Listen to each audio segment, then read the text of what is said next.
Can you hear me? Can you hear me? Yeah. Okay. Okay, ready? Check, check, 1, 2, 3.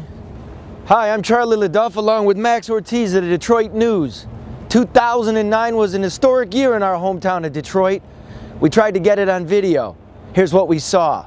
Building a leaner GM will come at a cost. It will take a painful toll on many Americans who have relied on General Motors throughout the generations. Monday, June 1. General Motors collapses. The 100-year-old Detroit car company declares bankruptcy. Thousands on the unemployment line. In nearby Hamtramck, 500 UAW workers at American Axle, one of GM's largest suppliers, find out they no longer have a job. The Mexican plant will stay open. This is a dark day for the auto industry. It's a dark day for the UAW. The company, this company in particular, is taking advantage of the needs of the people, the weakness of the situation, and it's just not a very good time for the American worker right now. Last year, Local 235 went on strike and lost. They gave up as much as half their wages. It wasn't enough. After the strike, Dick Dausch, the chairman of Axle, gave himself an $8.5 million bonus. We wanted to know why Dick was putting the Americans out of work. He didn't return my calls, so I went to find him. How you doing? Hold on. No cameras. We're trying to see Dick. No cameras. We can't get Dick Dausch? No cameras. No cameras.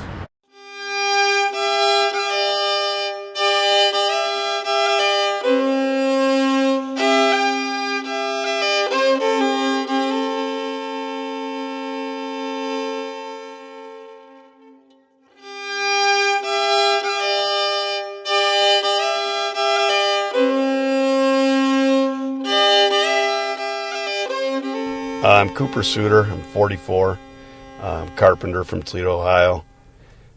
Kind of taking a sabbatical from carpentry, and I've learned I can make a few bucks hitting auctions, salvaging things, reselling them. We're at the Ipsy plant, Ford. Supposedly been here, I think, since the 20s. It kind of rambled on. It's just a plant everyone knows. You drive 94, you see it. It's always been here, right on the river. This was a place, for good or bad, that just pumped paychecks out. There was 80 years of paychecks here. There was 80 years of people driving in and driving home and paying the mortgage, and it's done. They're closing them. They're not moving them. They're not looking for a better contract. They're not going to a greener field. They're just closing them. These people have come in. They've taken all they want when they bid on a room, and we're picking up the leftovers. So cabinets, benches. It does represent someone's job. Someone did something there. All this stuff is artifacts of someone's career, but it ain't coming back.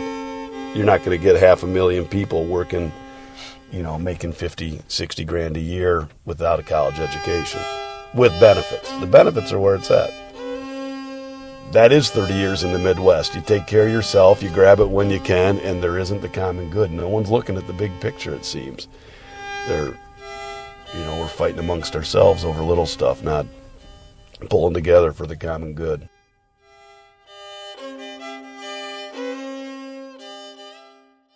Half the people in Detroit are now unemployed. No jobs means no monies. Neighborhoods fell apart, houses were going for $1, and people continue to leave. My name is Paulette Boyer. I'm 61 years of age. Detroit has been my hometown. I lived here all my life, and I'm ready to move on. I love Detroit, and I thought it was going to get better. I stayed until my house got broken into. Somebody violated my place where I live, my trespass. They trespassed on my property. And they broke in during broad daylight. Nobody saw it. Nobody saw anything. Nobody has an answer. But I look at kids. Is it the neighbor down the street? Is it some kids just walking in the neighborhood? Why did they come to my house? I'm afraid. Who's going to protect me here? Police can't come all the time. I can't call a good neighbor down the street. The good neighbor is gone now. I mean, what am I going to do? What happened? Can you give me an answer? It takes a special person to live here. If you're one that don't like noises, if you're one that don't like your neighbors knowing what you're doing, if you're one that, well, that's the wrong place to move to. What's good about our community, what really is good, you can go in here, you can move in and pay $330 a month. You can go to school and get your degree. You know, they want to save up and buy a house. I don't have one in here now, but I had a guy that stayed here and saved up his money and started his own business. He lived in Trailer 97 and he's got a transmission shop down in Allen Park. This is their last step. If there ain't anything lower than a mobile home park, it's next to a hotel, and after the hotel, it's the streets. I was raised in the middle class. I grew up in Rosedale Park, and you'll be surprised at some of the people that are in here that have really taken a fall. I guess you can look at the same thing as far as a lot of people that end up homeless. You know, you can say that, hey, we're a block away, not a step away right now, but a block away from basically becoming homeless. And I think this has brought us closer to God and everything, and closer to your own existence. But the one thing I've realized too is that I'm not on the world's economy. You know, things fell for me and my finances went where they did. I was in a state of panic and stuff. And I've come to realize now I have less than I ever have financially in my life. God's not going to allow me to go without, first off. And I know that he's going to prosper me and bless me now where I can help other people. And I'll be able to have those luxury things again because I can let them go so easily. The suburbs didn't escape the pain. We learned that in Grosse Pointe, a mansion goes for a song.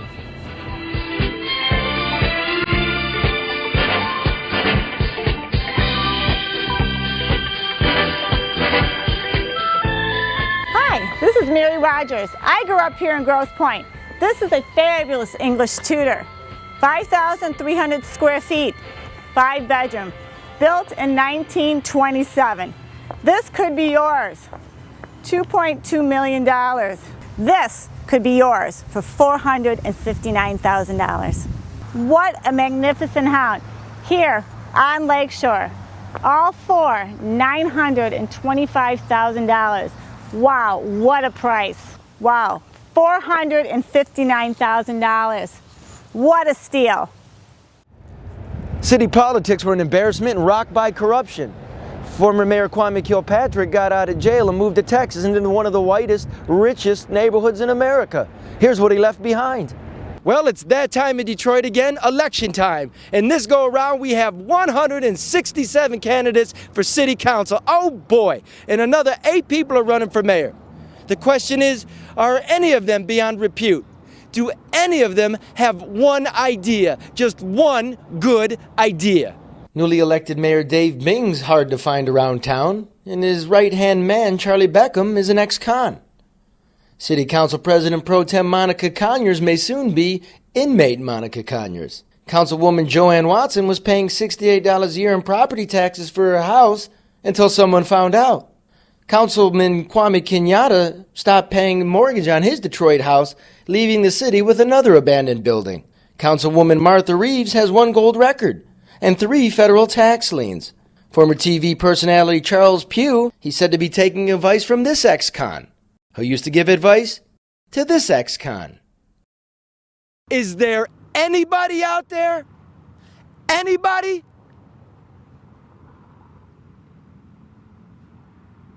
Your name's caught up in the federal indictment papers? I'm not talking about that. Okay. I'm damn sure not talking about it, and the FBI.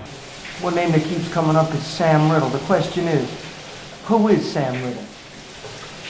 I tell you, Sam Riddle is an American. Sam Riddle does not want to go to jail on his Kobo crap. Sam Riddle's done nothing to go to jail. And Sam Riddle has to dry his off. Stay tuned on Your Detroit News. The real Sam Riddle. It's leadership. She bounces some things off of me, but that's her leadership, Monica Conyers. What kind of advice did you give her on it? She bounces things off me. I give her feedback. What kind of advice did Sam Riddle is a political advisor to Detroit City Council President Monica Conyers. The two are fighting not only for their political lives, but perhaps for their freedom. According to published reports, the federal authorities are looking into whether Riddle and Conyers asked for bribes in return for her vote. She's getting the job done on this one against tremendous opposition. Are you? Just stop and think what she's up against. Are you the Rasputin behind Monica Conyers? Oh no, absolutely not. Monica Conyers stands behind Monica Conyers. I try to wait 30 seconds between each one, and I'm doing this one a little faster than normal because I'm doing the circuit training aspect of it. If Monica Conyers is caught up in this and it turns out to be true, she should go? Anyone who is operating in a selfish manner, illegal, or who is corrupt, is exposed, they are not worthy of serving in public office. I don't care what their name is, and I'm not focusing in on just Monica Conyers. I believe that when we look at corruption, you have to look at more than these nickel-dime, petty, handkerchief-head politicians. Sam, What? you afraid to go to prison?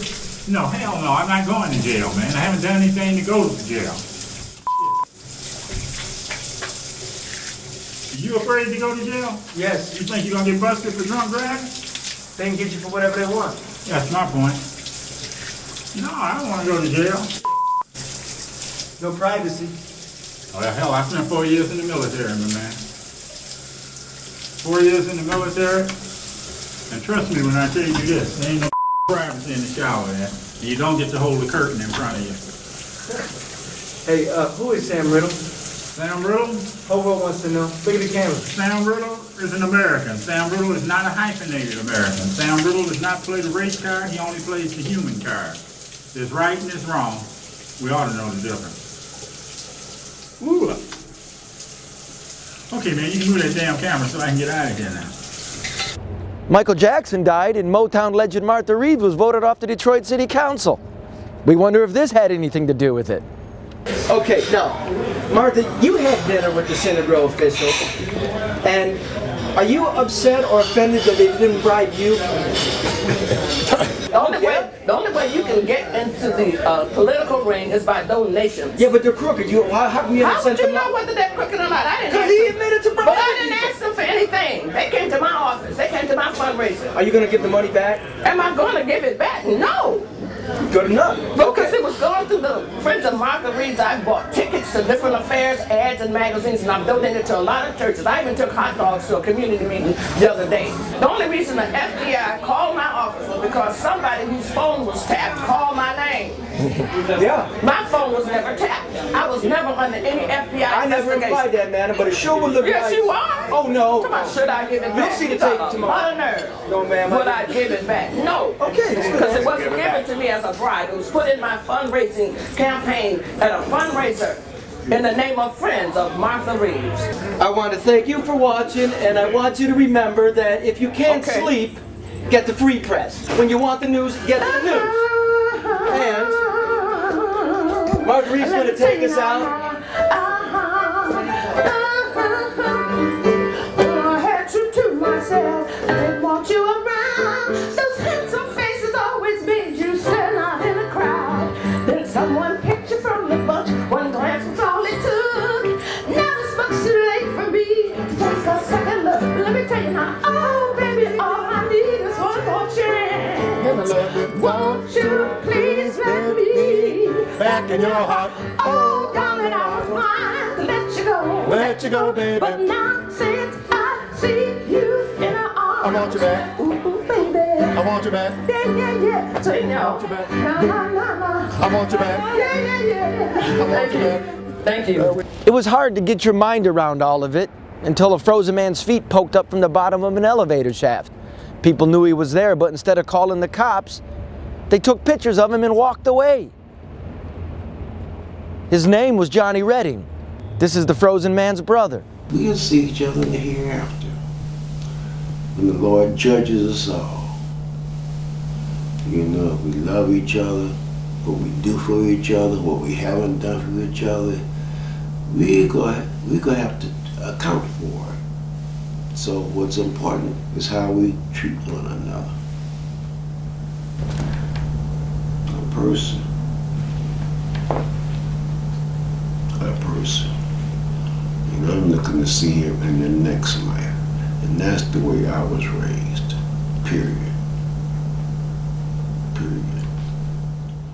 That led us to the medical examiner's office. What we found there amazed us. Dozens and dozens of people on layaway, their family too poor to bury them. Meet Dr. Karl Schmidt, the Wayne County medical examiner. Death is his business, and business in Detroit is good. Too good. 52 people in this cooler, 52 people waiting for their families who are waiting for a ship to come in that never seems to arrive in this, America's poorest city. In some cases, some of these may be waiting here because their families are trying to find a way to put the money together for burial. I don't think there's much else to say about this. This is just a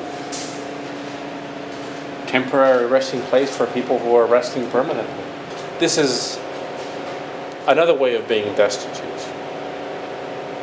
When you are so destitute that nobody has claimed you, that's a whole different level of being destitute. But it wasn't all bad news. General Motors emerged from bankruptcy, as did Chrysler. And one guy in Detroit hit the lotto. A panhandler named Jesse used to work this corner. He'd bring a wheelchair, unfold it, sit down, and hold a sign. It said, "Disabled vet, please help." It was a few months ago around dusk when a car barreled down 8 Mile Road, careened out of control, jumped the curb, and struck Jesse. But wait, the story gets better from here.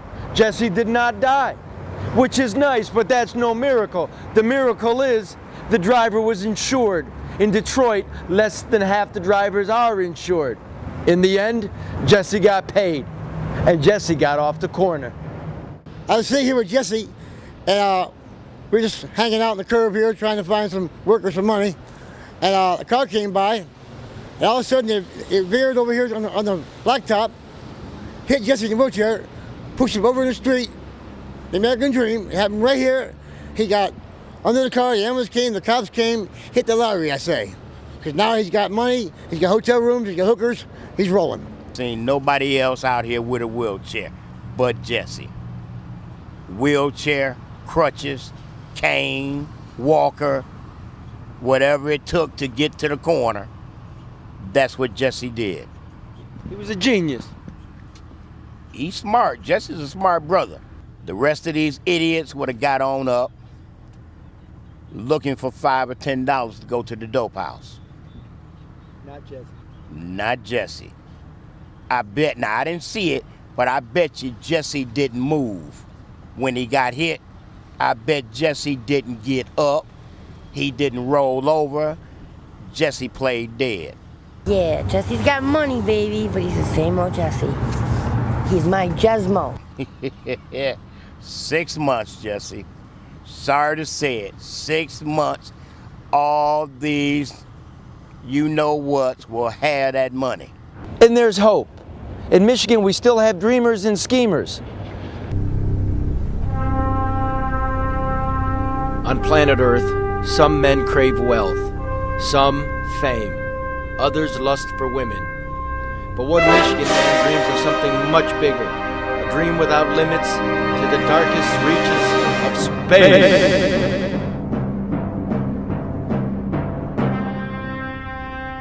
Alfie Carrington believes he may be the next Henry Ford, the man who can save Detroit. He has built a flying saucer. He wants to take humankind from this to this. A carpenter by trade, Carrington has spent 30 years and $60,000 of his own money on this fiberglass contraption. A long story short, he ran out of money before he could finish the motor.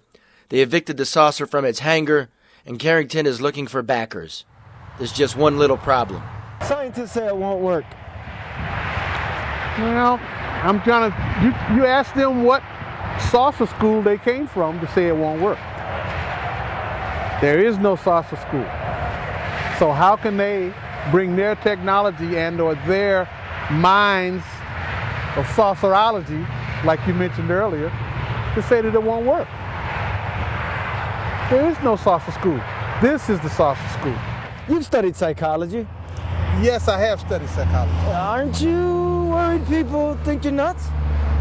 Well, I would think that they thought Edison was nuts too. They called Albert Einstein crazy. They called the Wright brothers crazy. And they called this guy crazy too.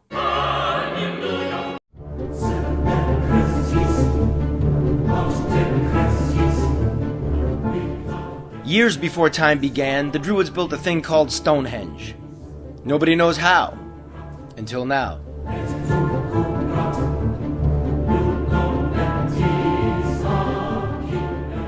So Wally, when are you going to finish the Southeast Michigan Stonehenge?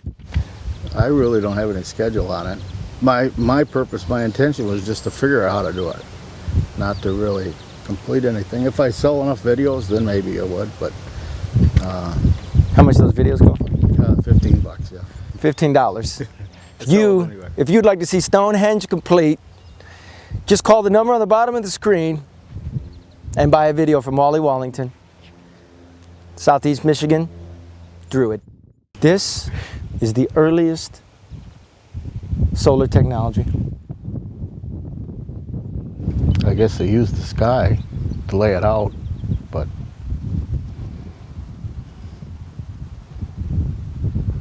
I don't know. You got me on that one. I got him on that one. He unlocked the secret of the ancient world, and I got him on that one. And where one person sees a vacant lot, this guy sees a buffet.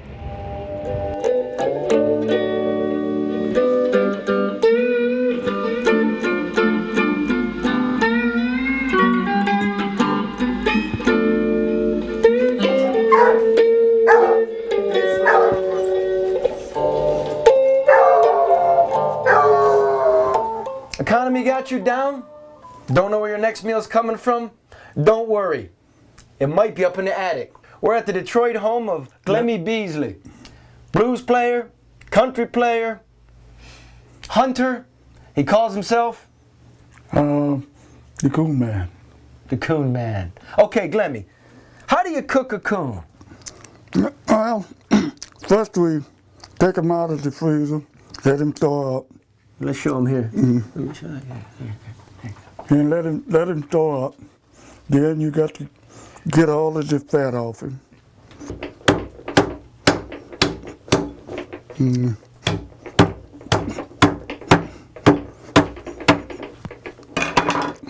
Got some coon in my eye. Uh-oh. Ah! Ah! Ah! My dog! It's just a leg. Don't worry about it. You scared me, though. By the magic of TV, we just have the coon ready in the oven. Right, Barbecue right. coon. Right. Mm-hmm.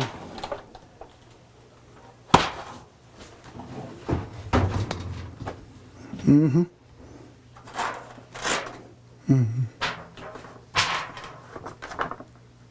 Yeah, that's barbecue coon. Glemmy doesn't drink alcohol anymore, so he's sticking with the red pop. And I recommend a nice Central Coast Californian Cabernet to set this off. Thanks for having us, Glemmy. You're welcome. My pleasure. Cheers. My pleasure. Let's try this here. Mm-hmm. Mm-hmm. Delicious. That's really something. Mm-hmm. It's really something. Yeah. Yeah, that's barbecue. Wait till you eat some of the barbecue. Trying to catch you one.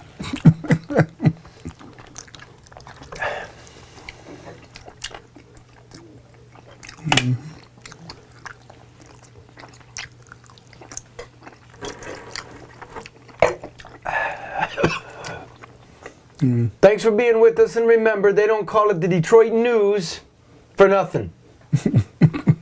That's right. And they don't call me Coon Man for nothing. For Coon Man, I'm Charlie LeDuff. We'll see you next time. Okay, thank you. Cheers again now. Mm-hmm.